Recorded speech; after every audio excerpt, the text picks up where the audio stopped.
Bienvenidos a Pater Noster. Os saluda vuestro hermano José Manuel Gutiérrez. Deja tu like y suscríbete. Bienvenidos, hermanos. Bienvenidos a Pater Noster. Hoy os quisiera hablar de un milagro o un fenómeno sobrenatural, el cual ha sido motivo para que este fenómeno haya sido acallado dentro de la iglesia. Se trata de un crucifijo que sangra.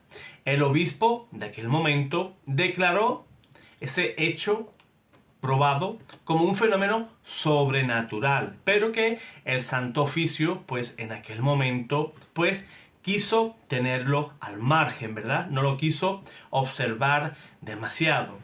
Así nos damos cuenta que también existen intrigas dentro del corazón de la iglesia, ¿verdad? Dentro del mismísimo Vaticano, y eso los católicos lo entendemos perfectamente, ¿verdad? Sabemos que la cizaña estará mezclada con el trigo hasta el final de los tiempos, en los cuales el Señor vendrá y separará ese trigo de la cizaña.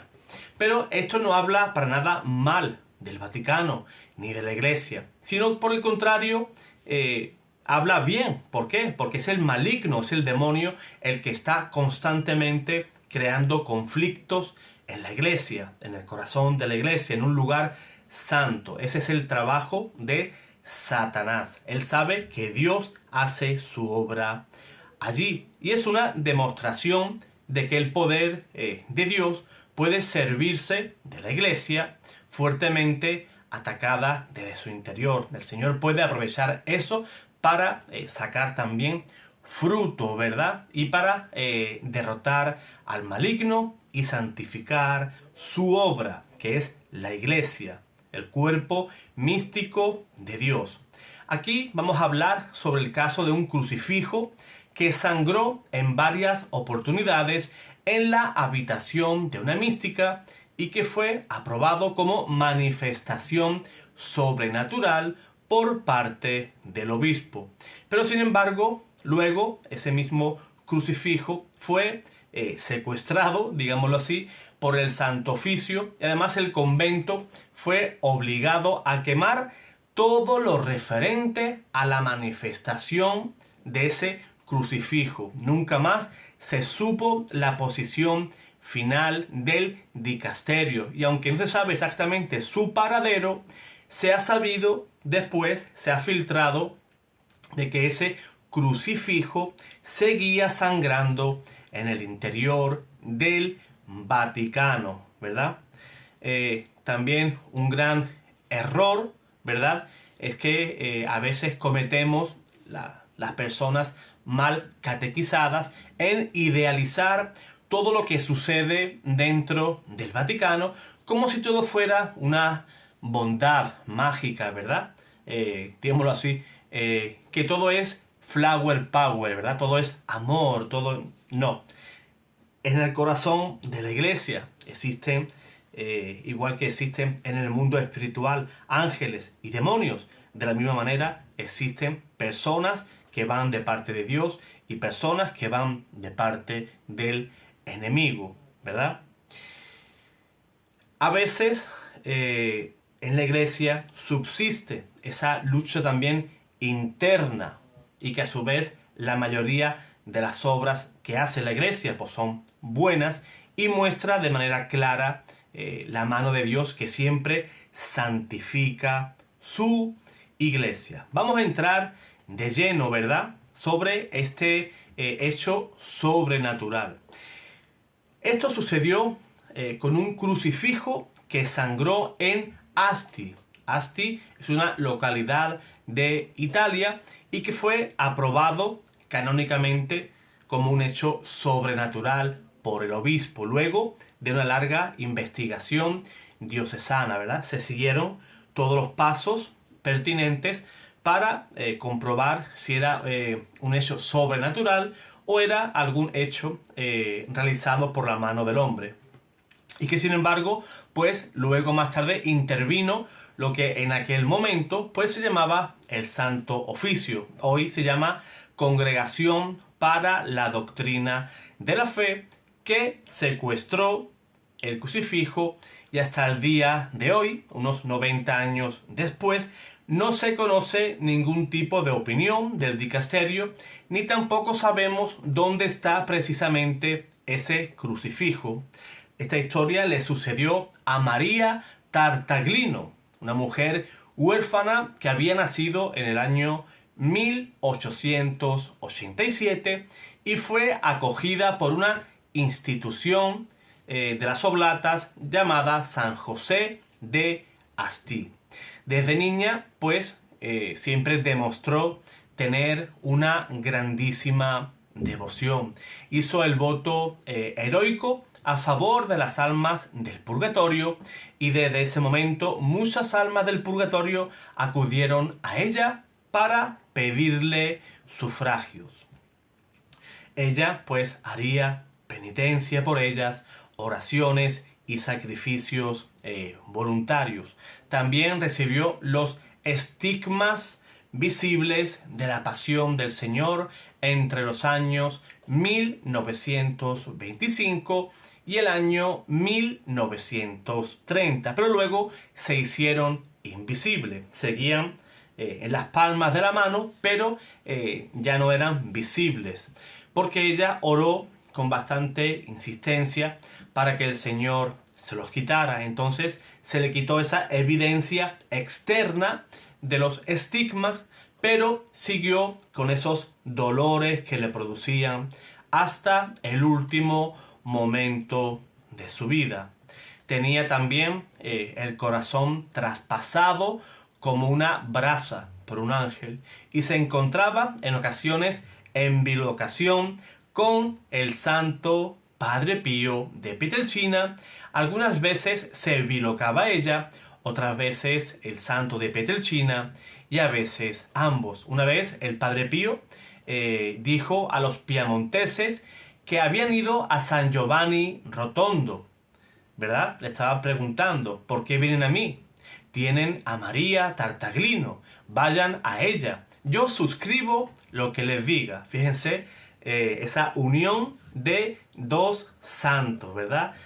Padre Pío de Pietrelcina y María Tartaglino.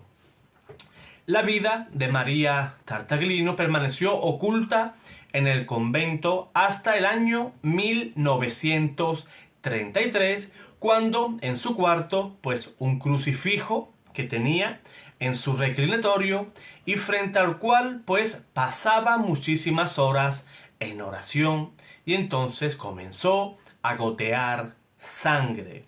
Ella diría por primera vez: fijé mis ojos en el costado y vi la sangre brillar saliendo. Inmediatamente toqué con el dedo y lo saqué manchado de sangre. Me sequé con un pañuelo, luego sequé el crucifijo. Ahí estaba también la sangre en la corona de espinas, en las manos y en los pies. Y también había una gota en la boca. El crucifijo sangró en dos ocasiones, el 11 de agosto y el 27 de septiembre del año 1993. El obispo de Asti, Monseñor Umberto Rossi, informado de estos hechos, pues hizo examinar unas costras de sangre coagulada en el Instituto de la Medicina Legal de la Universidad de Turín y resultó ser sangre humana. No había duda.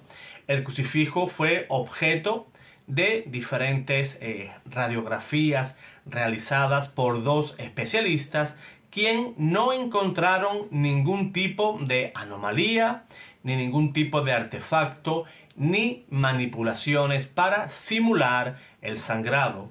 Se estableció, como ocurre en estos casos, un tribunal diocesano y se interrogó a 17 testigos.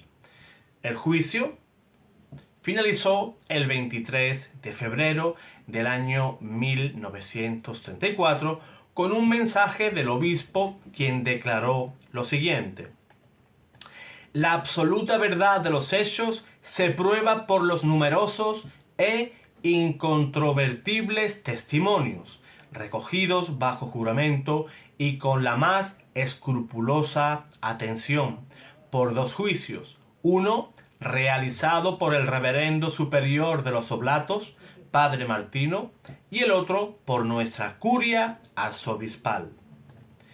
Después, el 9 de marzo del año 1934, el obispo entronizó el crucifijo en el santuario de San José y a partir de ahí las manifestaciones de fe y también de piedad en torno a ese crucifijo se multiplicaron. Llegaban miles de peregrinos a este santuario. Los confesionarios pues quedaban saturados y hubo una cantidad inmensa de conversiones. La prensa, tanto italiana como extranjera, pues hablaba de este fenómeno y Asti pues parecía en ese momento el centro espiritual del mundo.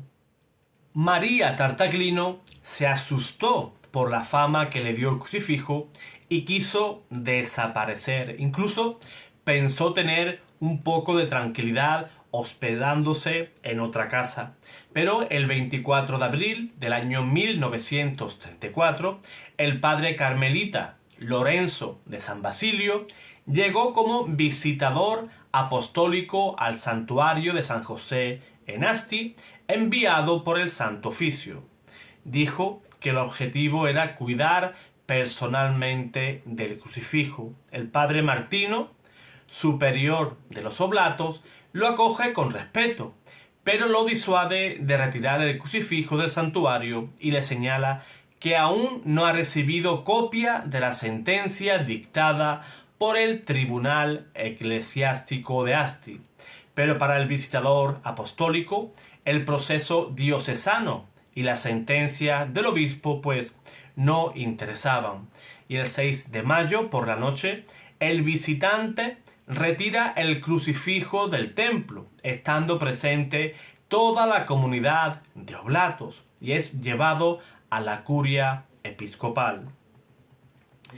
El 4 de julio del año 1934, el obispo Monseñor Humberto Rossi informa que el Santo Oficio ha tomado a su cargo el examen y juicio final sobre el prodigio del crucifijo sangrante y que confió el crucifijo al visitador con algunos objetos y un escrito de María Tartaglino sobre el misticismo. Además, el obispo ordenó siempre, en obediencia a las indicaciones recibidas por el visitador del Santo Oficio, que se destruyeran las imágenes y los libros relativos al crucifijo, y en el patio del instituto se incendió una gran hoguera para quemar y no dejar rastro de todo esto. Una pena, ¿verdad?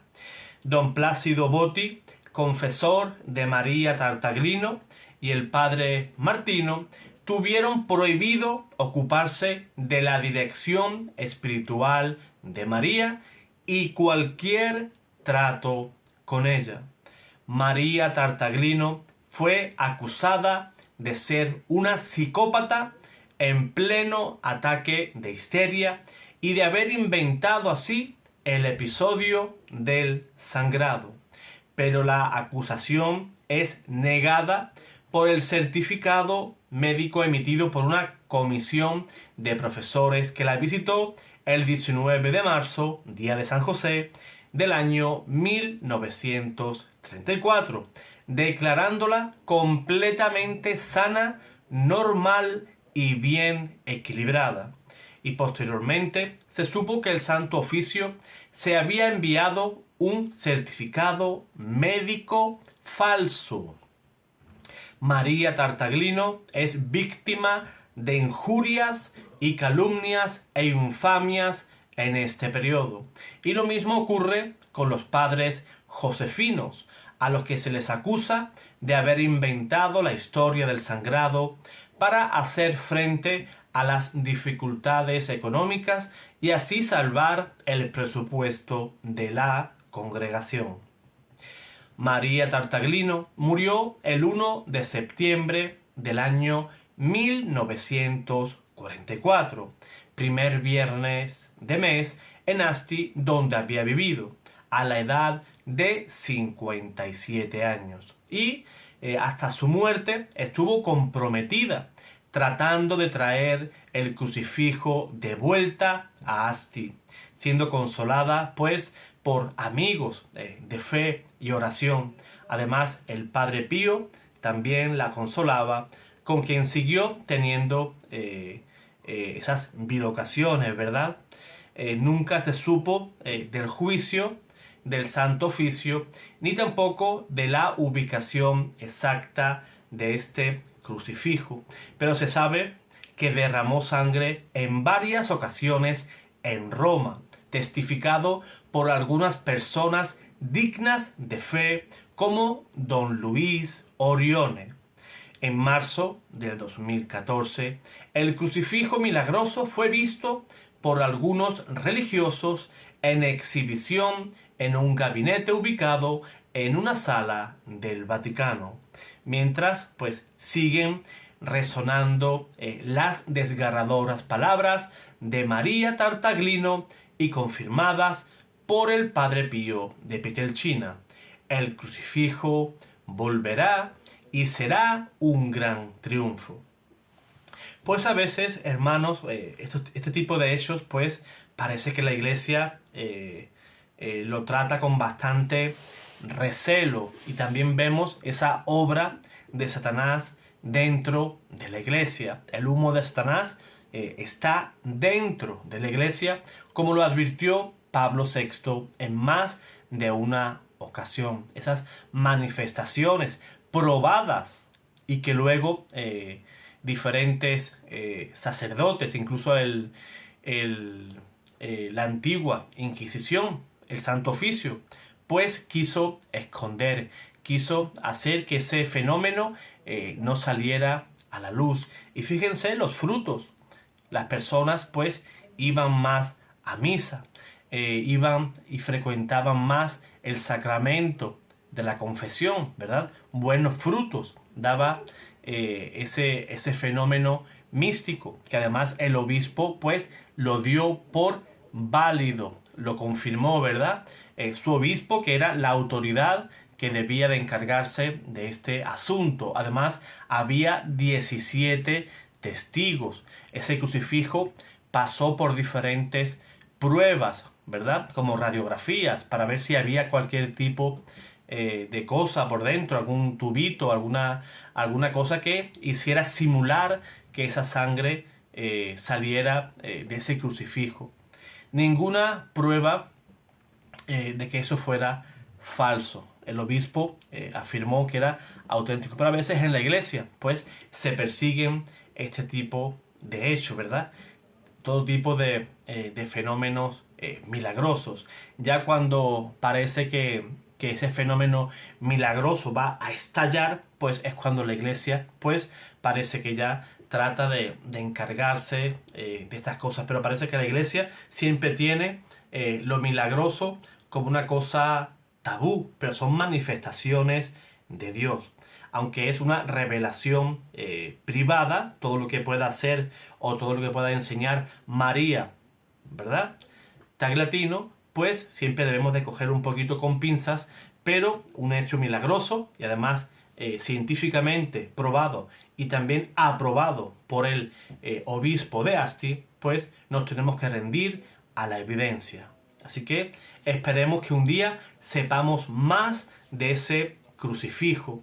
Y no sabemos si también pues esta mujer que era muy amiga de Padre Pío de Pietrelcina, María Tartaglino, pues ojalá un día, si Dios lo quiere y la iglesia también, pues pueda ser declarada beata o santa, ¿verdad? Esperemos que sí, visto, ¿verdad?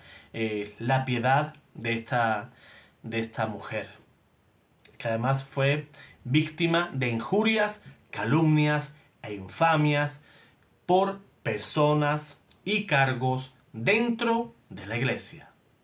Espero que te haya gustado este video. Espero que me ayudes compartiendo.